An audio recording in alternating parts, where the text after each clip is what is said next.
नमस्कार विद्यार्थी मित्रांनो, मी बागल सर बीएन अकॅडमीच्या ऑनलाईन प्लॅटफॉर्मवरती आपलं सर्वांचं स्वागत. मित्रांनो, आपण आयोगाच्या प्रश्नपत्रिकाचं विश्लेषण आणि स्पष्टीकरण पाहणार आहोत. तर मित्रांनो, आता परीक्षा जवळ आलेली आहे आणि आता परीक्षा जवळ आल्यानंतर आपण टॉपिक वाईज अभ्यास करण्यात अर्थ नाही. कारण टॉपिक वाईज अभ्यास करत असताना आपल्याला अगोदरच उत्तर माहीत असतं. उदाहरणार्थ नाऊन हा घटक पाहत आहोत, तर नाऊनवर आपल्याला माहित असतं हे उत्तर नाऊन आहे, म्हणून त्या पद्धतीनं अभ्यास करण्यात आता अर्थ नाही. आता आपण अभ्यास क्वेश्चन पेपर वाईज अभ्यास करणं अपेक्षित आहे. फॉर एक्झाम्पल नाऊन आहे, तर नाऊन असल्यानंतर नाऊन हे उत्तर माहीत आहे, म्हणजे ते उत्तर लिहित असताना अभ्यास करत असताना आपल्याला उत्तर माहीत असतं. किंवा काही काही विद्यार्थ्यांचं असंही झालेलं असतं की उत्तर माहीत झालेले असतात, म्हणजे तेच प्रश्न सोडून आपल्याला उत्तर पण माहीत झालेले असतात, उत्तर पाठ झालेले असतात. तर त्या पद्धतीनं आपल्या बुद्धीचा कस लागत नाही. पण ज्यावेळेस आपण 30 मार्काची, 40 मार्काची किंवा 50 मार्काची ज्यावेळेस संपूर्ण प्रश्नपत्रिका सोडवायचा प्रयत्न करतो का, त्यावेळेस आपल्या बुद्धीचा खरा कस लागत असतो. मग इथून सुरुवात असते की प्रश्न कुठल्या घटकावरचा आहे, म्हणजे एकाच घटकावरचा आहे का, हा प्रश्न 2 घटकावरचा आहे का 3 घटकावरचा मिळून बनलेला आहे, हे आपल्याला समजणं आवश्यक आहे. त्या पद्धतीनं आपली मानसिकता आपण परीक्षेमध्ये तयार करणं आवश्यक आहे. कारण लक्षात ठेवा मित्रांनो, विद्यार्थी मित्रांनो, क्वेश्चन पेपर हा आपल्याला टॉपिक वाईज येत नसतो, तर तो क्वेश्चन पेपर वाईज येत असतो. म्हणजे आपल्याला वेगवेगळ्या रॅन्डमली प्रश्नपत्रिका सोडवता आली पाहिजे. त्या दृष्टीनं आपली मानसिकता आपण बनवणं आवश्यक आहे. म्हणून मित्रांनो, आपण आता आयोगाच्या प्रश्नपत्रिकेचं विश्लेषण आणि स्पष्टीकरण पाहणार आहोत. तर मित्रांनो, ह्या लेक्चरमध्ये आपण आयोगाच्या गट ब 2018 मधील इंग्लिश विषयाचं स्पष्टीकरण आणि विश्लेषण पाहणार आहोत. तर मित्रांनो पहा, हा प्रश्न आहे 51वा प्रश्न आहे. Use the correct tense form of the given verb. Look there she dash dash come. पहिला पर्याय आहे कमिंग, दुसरा आहे इज कमिंग, तिसरा आहे कम्स आणि चौथा आहे हॅज बीन कमिंग. तर मित्रांनो, एक लक्षात ठेवा, हा प्रश्न आपल्याला लक्षात आला पाहिजे. हा प्रश्न कशावरचा आहे मित्रांनो सांगा? ॲप्लिकेशनवरचा आहे. कशाचे ॲप्लिकेशन आहे मित्रांनो सांगा? टेन्सचे ॲप्लिकेशन आहे. आणि मग लक्षात आलं असेल ह्याचं उत्तर किती नंबर आहे मित्रांनो सांगा? 3 नंबर उत्तर आहे. मग 3 नंबरच उत्तर का, तर ह्याचं स्पष्टीकरण आपण प्रथमतः पाहू.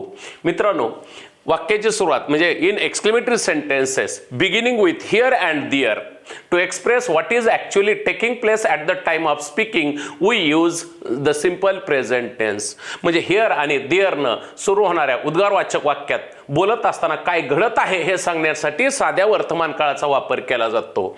मग लक्षात आला असेल. फॉर एक्झाम्पल, मग लक्षात घ्या मित्रांनो, इथं जर असं सांगितलं here HERE here dash dash the bus, here dash dash the bus. दुसरं एक्झाम्पल आहे मित्रांनो there THERE there she dash dash there she dash dash go. आणि मग लक्षात आलं असेल मित्रांनो, तुमच्याला ह्या वाक्याची सुरुवात कशी झालेली आहे मित्रांनो? सगळ्या हेअरनं सुरुवात झालेली आहे, शेवटी उद्गाराचक चिन्ह आलेलं आहे. मित्रांनो, एक लक्षात ठेवायचं, जर वाक्याची सुरुवात हिअरनं आणि देअरनं सुरुवात झाली आणि शेवटी उद्गाराचक चिन्ह आलं तर मध्ये सिंपल प्रेझेंट टेन्स असतो. तो सिंपल प्रेझेंट टेन्स कशासाठी आलेला असतो? To express what is actually taking place at the time of speaking आहे, म्हणजे बोलत असताना काय घडत आहे हे सांगण्यासाठी आलेला असतो. म्हणजे हिअरनी सुरुवात झालेली आहे, म्हणजे इथं कम येणार का कम्स, का इज कमिंग, का हॅज बीन कमिंग येणार मित्रांनो सांगा? कम्स येणार. मग इथं काय मित्रांनो सांगा? कम्स. म्हणजे साधा वर्तमान काळ अपेक्षित आहे. आणि मग लक्षात आलं असेल देअर सी डॅश डॅश कंसामध्ये क्रियापद दिलं गो, तर लक्षात घ्या देअर सी इथं काय मित्रांनो सांगा? गोज. आणि मग लक्षात आलं असेल तुमच्या, काय लक्षात आलं मित्रांनो? वाक्याची सुरुवात हिअर आणि देअर न झाली आणि शेवटी उद्गाराचक चिन्ह येत असेल तर मध्ये काळ कुठला असतो? सिंपल प्रेझेंट टेन्स असतो. आणि तो सिंपल प्रेझेंट काय दर्शवत असतो? बोलत असताना काय घडत आहे हे दर्शवण्यासाठी तो साधा वर्तमान काळ आलेला असतो. म्हणून पहा मित्रांनो, आता ह्या वाक्याची सुरुवात कशाने झाली सांगा? देअर न झालेली आहे आणि शेवटी उद्गाराचक चिन्ह आलेलं आहे, म्हणजे इथं कुठला काळ असणं अपेक्षित आहे? सिंपल प्रेझेंट टेन्स हा काळा सिंपल प्रेझेंट टेन्स वापरणं आवश्यक आहे. मग मित्रांनो, कमिंग येणार नाही, हा पर्याय इलिमिनेट होणार. इज कमिंग प्रेझेंट कंटिन्युअस येणार नाही, प्रेझेंट परफेक्ट कंटिन्युअस टेन्स येणार नाही आणि कम्स येणार आहे मित्रांनो. आणि सी हा तृतीय पुरुषी एकवचनी करता आहे आणि सी हा तृतीय पुरुषी एकवचनी करत्यापुढं साध्या वर्तमान काळात क्रियापदाला यस प्रत्यय लागतो, म्हणजे हा सिंपल प्रेझेंट टेन्स आहे. म्हणजे एक लक्षात आलं असेल मित्रांनो, काय लक्षात आलं मित्रांनो सांगा? हा प्रश्न टेन्सच्या उपयोजनावरचा आहे.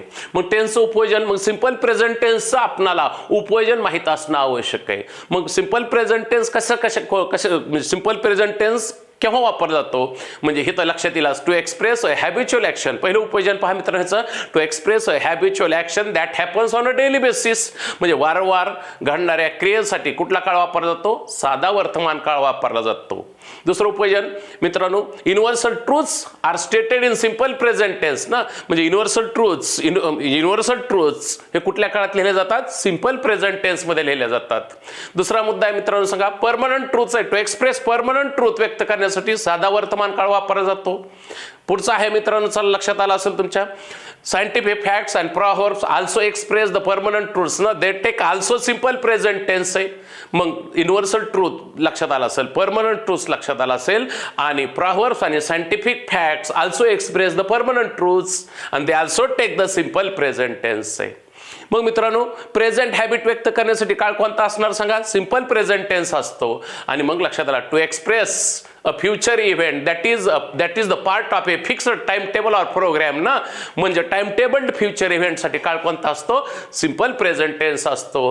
हिस्टॉरिकल प्रेझेंटसाठी सिंपल प्रेझेंट टेन्स असतो, म्हणजे हिस्टॉरिकल प्रेझेंट आहे, हिस्टॉरिकल प्रेझेंट व्यक्त करण्यासाठी सिंपल प्रेझेंट टेन्स वापर केला जातो. आणि simple present tense is used in running commentaries आहे. आणि मग हे सर्व सिंपल प्रेझेंट टेन्सचं ॲप्लिकेशन आहे, उपयोजन आहे. आणि मग ह्या सर्व उपयोजनांचा स्पर्धा परीक्षेच्या दृष्टीनं अभ्यास करणं आवश्यक आहे. तर हे झालं स्पष्टीकरण मित्रांनो. म्हणजे याच्याबरोबर ह्या प्रश्नाचं उत्तर आहे, ह्या प्रश्नाचं तर स्पष्टीकरण मिळालंच, पण सिंपल प्रेझेंट टेन्सचं उपयोजन काय आहे हे पण आपल्याला लक्षात आलं असेल. ह्या सर्व उपयोजनांचा परीक्षेला अभ्यास करणं आवश्यक आहे. तर मित्रांनो, याच्यामध्ये प्रेझेंट हॅबिटवर प्रश्न विचारलेला आहे, युनिव्हर्सल ट्रूथ्सवर प्रश्न विचारलेला आहे, फक्त रनिंग कॉमेंट्रीजवर प्रश्न विचारलेला नाही, हे लक्षात. बाकीच्या सर्व घटकावरती आयोगाने हिस्टॉरिकल प्रेझेंटवर सुद्धा आयोगाने प्रश्न विचारलेला आहे. हे पण इथं स्पर्धा परीक्षेचा अभ्यास करत असताना लक्षात घेणं आवश्यक आहे. आणि दुसरा मुद्दा मित्रांनो, प्रश्नपत्रिका का सोडवायची?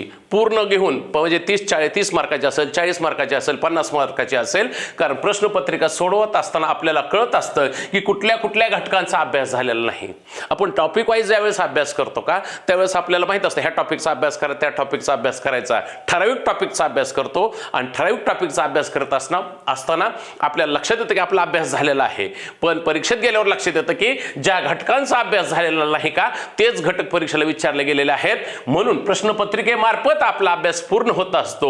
म्हणून प्रश्नपत्रिकेमार्फत आपण अभ्यास करणं आवश्यक आहे, म्हणजे अभ्यास आपला पूर्ण होण्याची शक्यता असते. मग लक्षात आलं, ज्या टॉपिक वाईज शिकत असताना ज्या घटकांचा अभ्यास झालेला आहे का, तेच घटक आपण पुन्हा पुन्हा करत असतो. तर प्रश्नपत्रिका सोडवत असताना संपूर्ण प्रश्नपत्रिका सोडवत असताना ज्या घटकांचा अभ्यास झालेला आहे का, त्या घटकांचा अभ्यास होत असतो. म्हणून मित्रांनो, संपूर्ण प्रश्नपत्रिका सोडवणं अपेक्षित आहे, ती पण रँडमली. Do you understand?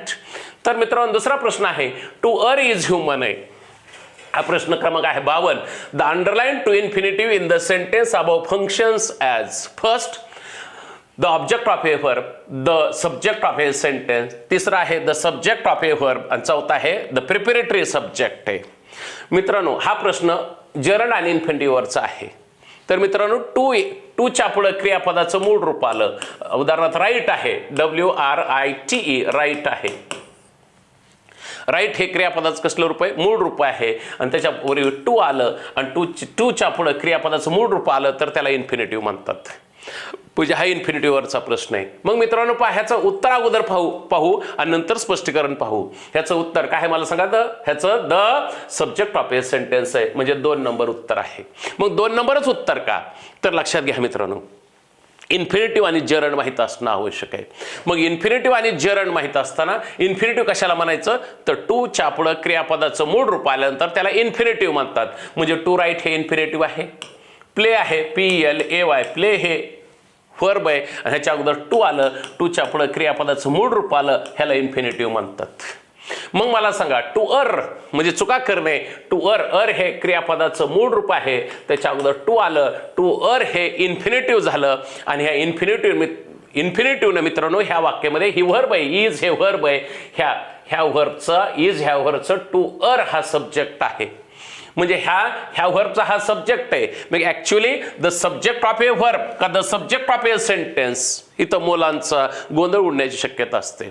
म्हणजे लक्षात ठेवा मित्रांनो, the subject of a sentence आणि the subject of a verb म्हणजे क्रियापदाचा कर्ता आणि वाक्याचा कर्ता एकच असतो. मग लक्षात ठेवा, आता इथून पुढे जर आयोगाने प्रश्न विचारला टू अर इज ह्युमन म्हणजे हे काय आहे सांगा, टू अर ह्या इन्फिनिटिव्हनं कुणाचं कार्य केलेलं आहे, तर उत्तर काय लिहिलं सांगा, the subject of a sentence. The subject of a verb हे सुद्धा बरोबर आहे, परंतु आयोगाने जे उत्तर दिलेलं आहे का त्यानुसार आपण उत्तर काढणं अपेक्षित आहे. म्हणून the subject of a verb आणि the subject of a sentence हे लक्षात घेणं अपेक्षित आहे.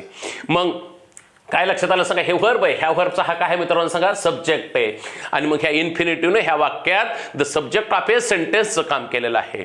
मग इन्फिनिटिव्ह फंक्शन्स ॲज मग इन्फिनिटिव्ह वाक्यामध्ये कशाचं कार्य करतं, as the subject of a sentence म्हणजे वाक्याचा कर्ता म्हणून. दुसरं फंक्शन काय आहे मित्रांनो सांगा इन्फिनिटिव्हचं, as the complement of a verb.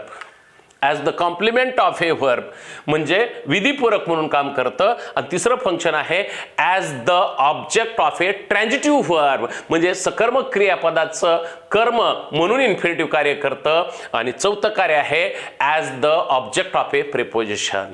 प्रिपोजिशनच्या म्हणजे शब्दयोगी अव्ययाचे कर्म म्हणून कार्य करतं.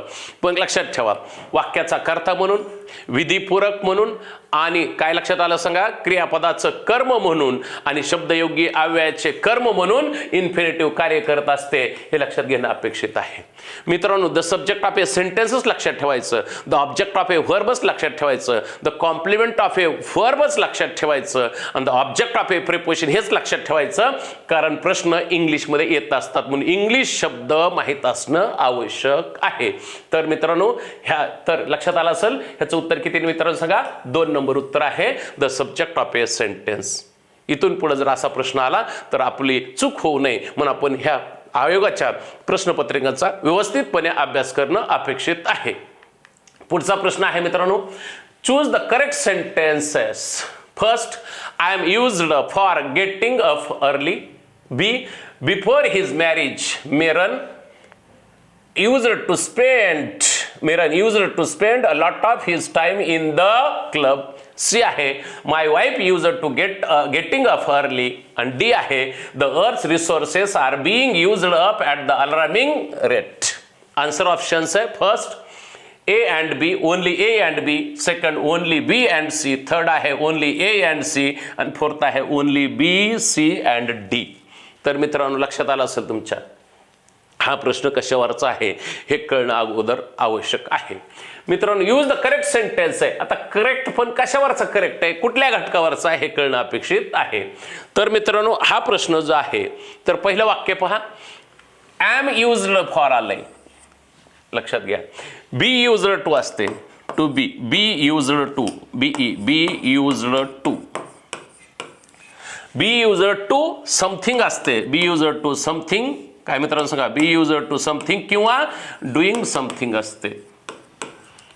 मग आता बी युज्ड टू म्हणजे इथं काय लक्षात आलं असेल, बी युज्ड टू समथिंग किंवा डुईंग समथिंग म्हणजे आय एम अकस्टम, ACCU म्हणजे अकस्टम्ड टू असते, ACCUSTOMED, अकस्टम्ड टू समथिंग किंवा मित्रांनो डुईंग समथिंग असते. आणि मग आता बी युज्ड टू मधलं युज्ड टू हे ॲडजेक्टिव्ह आहे आणि ह्या ॲडजेक्टिव्ह नंतर समथिंग येते किंवा जरंड येत असते. म्हणजे इथं used, I am used for नसलं पाहिजे, युज्ड टू आणि गेटिंग अप अर्ली पाहिजे, म्हणजे हे वाक्य ए इज इनकरेक्ट आहे. मग ए इनकरेक्ट आहे म्हटल्यानंतर 2 पर्याय इलिमिनेट झाले मित्रांनो. कोणकोणते सांगा, एक पर्याय कशामध्ये आहे, 1 मध्ये आहे, 3 मध्ये आहे, 1 आणि 3 पर्याय, 2 पर्याय कट झाले म्हणजे इलिमिनेट केले आपण. राहिले किती पर्याय, 2 आणि 4 मित्रांनो. तर लक्षात ठेवा याच्यामध्ये, before his marriage Meran used to spend a lot of his time in the club. ह्या वाक्यात युज्ड टू, इथं युज्ड टू आलंय मित्रांनो. आणि used to is a modal actually ना, युजर टू हे काय सांगा, मॉडेल ॲक्च्युलरी आहे. आणि युजर टू कशासाठी वापरलं जातं, habitual action in the past, HABITUAL, habitual action in the past. Habitual action in the past म्हणजे भूतकाळातील सवय दर्शवण्यासाठी युजर टूचा वापर केला जातो. म्हणजे ह्या दुसऱ्या वाक्यातलं युजर टू हे मॉडेल ॲक्झिलरी आहे आणि हे model auxiliary habitual action in the past व्यक्त करण्यासाठी आलेलं असतंय आणि मग युजर टूच्या पुढे क्रियापदाचं मूळ रूप आलेलं असतं आणि मग habitual action in the past म्हणून हे वाक्य बी वाक्य बरोबर आहे. सी पहा, my wife is used to getting up early हे वाक्य, चला मित्रांनो हे वाक्य बरोबर आहे कारण इथं इज युजर टू आलं ह्या वाक्यातलं. युजर टू हे ॲडजेक्टिव्ह आहे आणि ह्या युजर टू आणि तिथं बी आलंय, इज आलंय म्हणजे बी युजर टू आलंय. बी युजर टूच्या पुढं व्हर्ब आल्यानंतर व्हर्बला ING प्रत्यय लागतो आणि मग हे वाक्य बरोबर आहे. म्हणजे my wife is used to getting up early आहे. म्हणजेच my wife is accustomed to getting up early म्हणजे माझ्या बायकोला लवकर उठण्याची काय झालेली आहे सवय, अंघोळणी पडलेली आहे असा त्याचा अर्थ होतो. म्हणजे बी बरोबर आहे, सी बरोबर आहे आणि डी पहा मित्रांनो, आता the earth's resources are being used up at an alarming rate आहे. तर ह्या वाक्यामध्ये युज्ड हे मेन व्हर्ब म्हणून आलेलं आहे आणि मग लक्षात आलं असेल इथं पॅसिव्ह व्हॉइस आहे. कुठल्या काळाचा, प्रेझेंट कंटिन्युअस टेन्सचा पॅसिव्ह व्हॉइस आहे आणि युज्ड हे मेन व्हर्ब आहे म्हणून आलेलं आहे. म्हणजे डी पण वाक्य बरोबर आहे. म्हणजे बी बरोबर आहे, सी बरोबर आहे आणि डी बरोबर आहे. म्हणजे 4 नंबर उत्तर असणं अपेक्षित आहे. मित्रांनो एक लक्षात ठेवा, पहिलं का चुकलं हे लक्षात आलं का, इथं बी युज्ड टू मधलं बी युज्ड टू आल्यानंतर त्यापुढे व्हर्बला ING प्रत्यय लागत असतो. म्हणजे हे लक्षात ठेवा, हे बी युज्ड टू मधलं युज्ड टू हे ॲडजेक्टिव्ह असतं. म्हणजे ह्या डिटेल व्यवस्थित ह्या प्रश्नांचा आपल्याला अभ्यास करणं अपेक्षित आहे. मग प्रश्नपत्रिकेचा अभ्यास करत असताना, प्रश्नपत्रिका सोडवत असताना आपल्याला लगेच लक्षात येतं का अरे आपल्याला ह्या प्रश्नाचा ह्या घटकाचा आपण अभ्यास केलेला आहे का, आणि मग प्रश्नपत्रिकेमार्फत ज्या घटकांचा अभ्यास झालेला आहे का त्या घटकांचा अभ्यास होत असतो आणि मग परीक्षेत गुण येत असतात.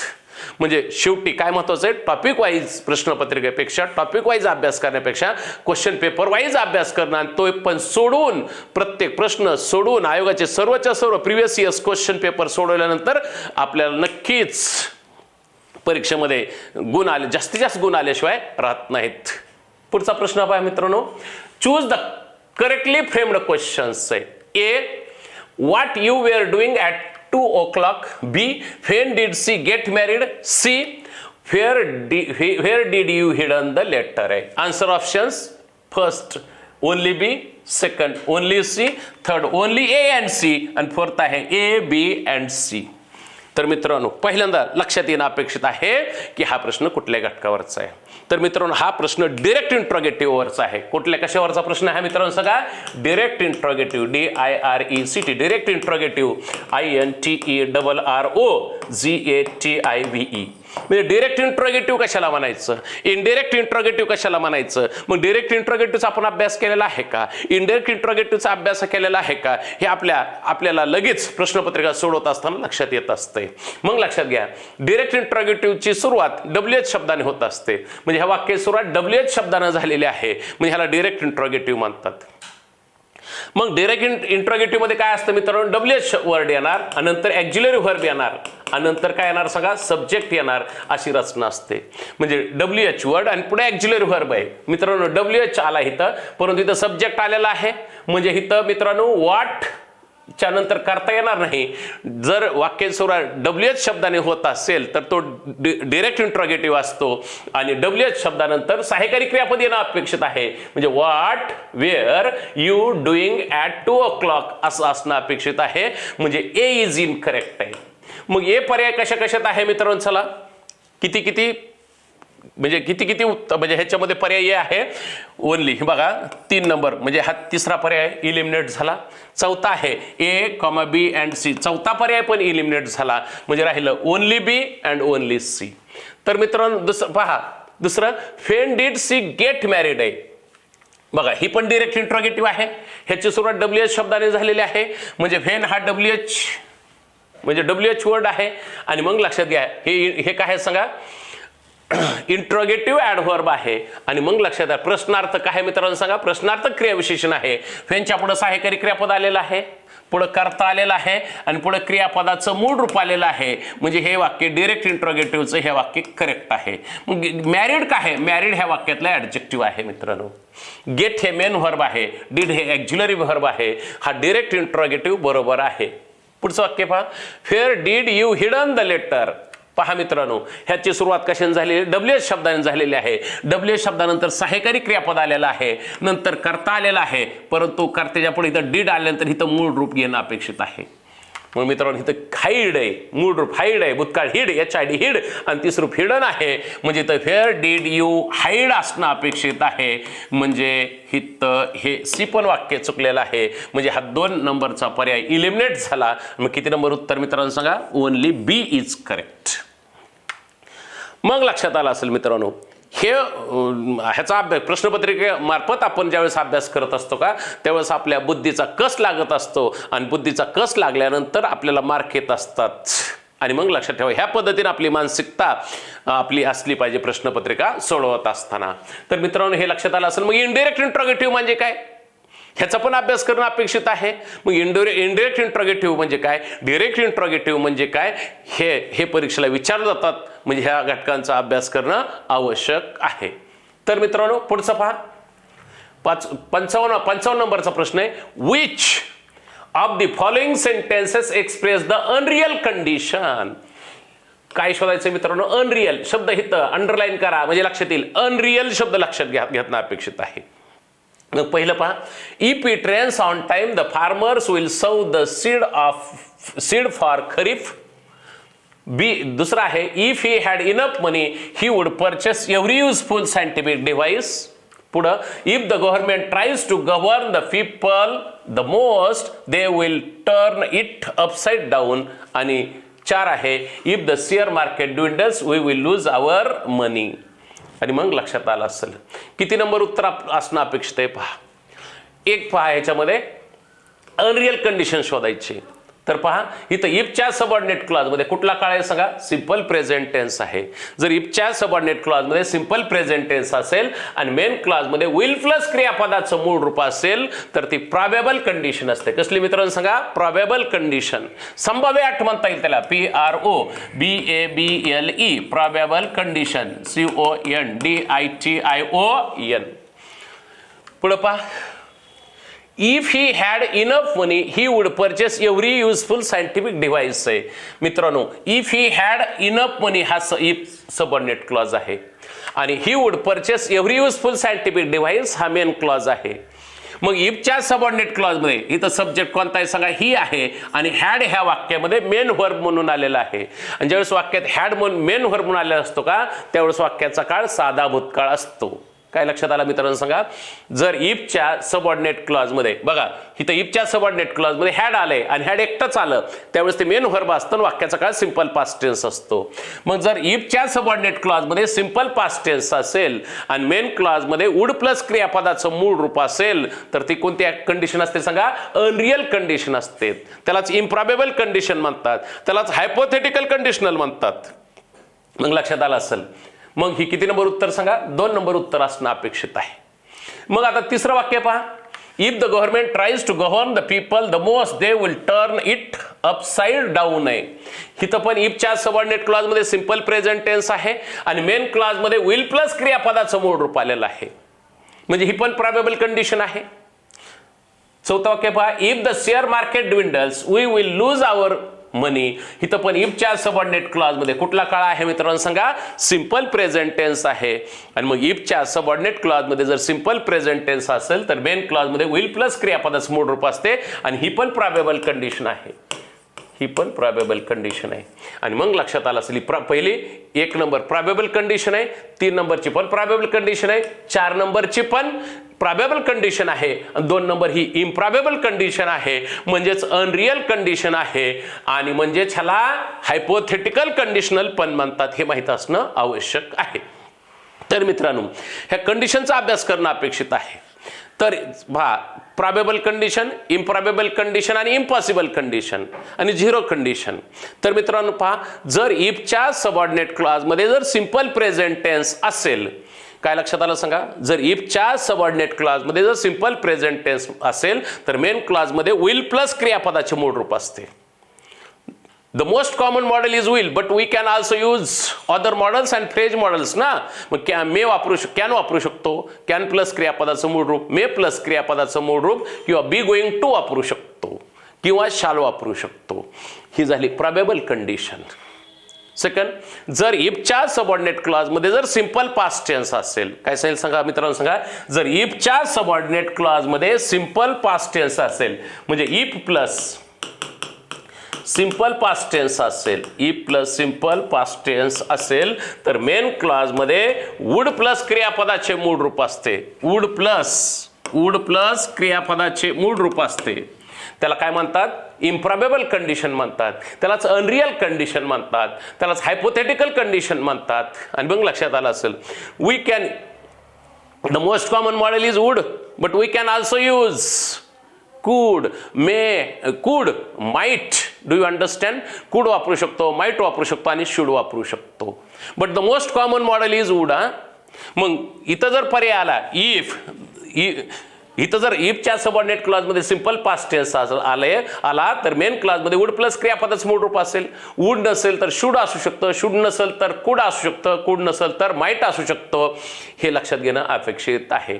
मग चारही पर्याय आले, वुड आलं, कुड आलं, माईट आलं, शुड आलं, तर उत्तर काय लिहायचं सांगा, वुडच लिहायचं, कारण the most common modal is would असतंय.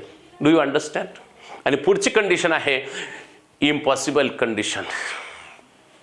इम्पॉसिबल कंडिशनमध्ये जर इफच्या सबऑर्डिनेट क्लॉजमध्ये काय सांगितलं सांगा मित्रांनो, जर इफच्या सबऑर्डिनेट क्लॉजमध्ये past perfect tense, if plus past perfect tense असेल, if plus past perfect tense असेल तर मेन क्लॉजमध्ये वुड हॅव प्लस क्रियापदाचं तीस रूप असतं. ह्याला काय म्हणतात, इम्पॉसिबल कंडिशन म्हणतात.